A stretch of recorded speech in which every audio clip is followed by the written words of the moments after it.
Namaskar, I'm Achary Kalki Krishnan bringing you astrological insights based on my 40 years of experience in this divine science to a recent sensitive phenomena.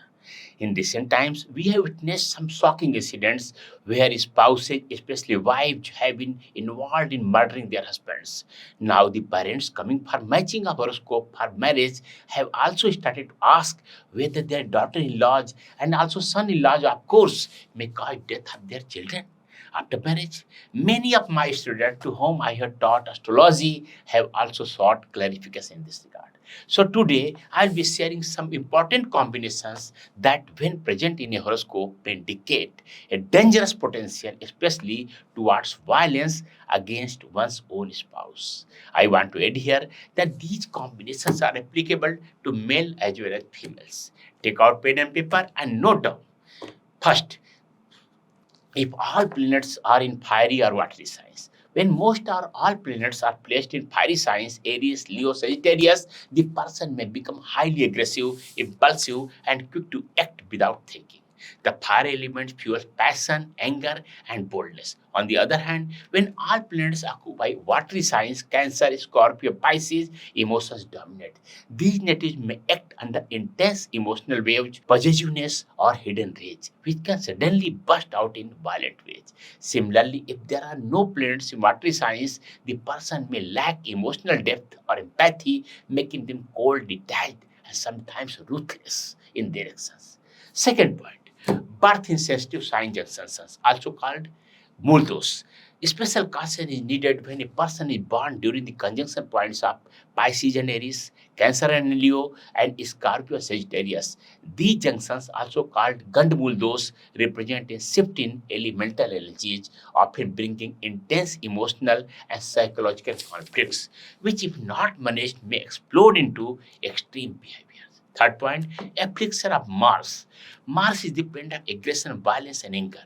If Mars is highly afflicted, for example, when conjunct or aspected by malefics like Saturn, Rahu, or Ketu, especially in the first 4th, 6th, 8th, or 12th houses, the person may develop violent tendencies.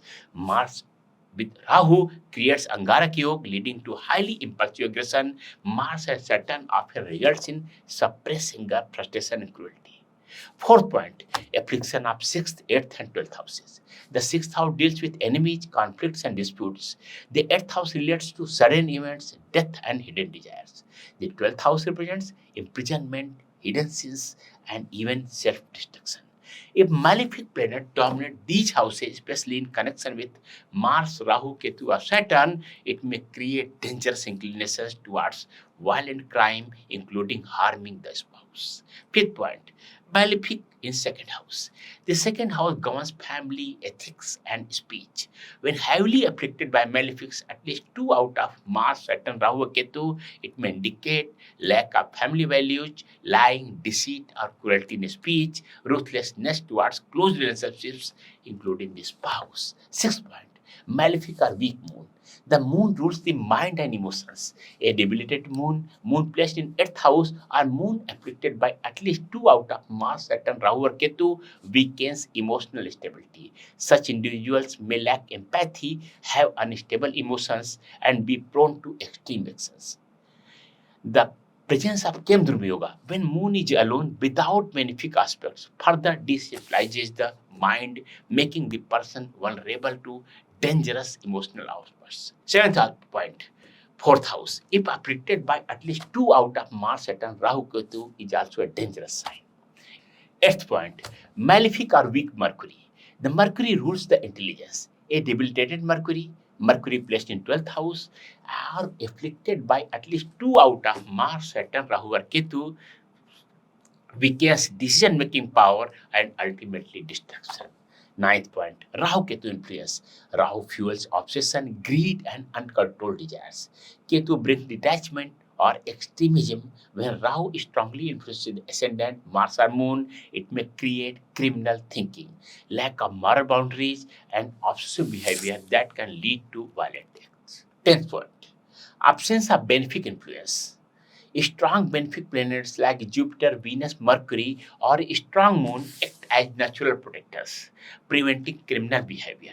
If these planets are weak or absent, While malefics dominate, the person may become vulnerable to dangerous, violent behavior. 11th is and last is classical violent yogas. There are some classical yogas that also need attention. Pisach yoga. When malefics are in 5th, 7th, and 9th houses, indicating demonic tendencies. Krur yoga. Malefics dominating the Kendra houses, increasing cruelty and aggressive dominance.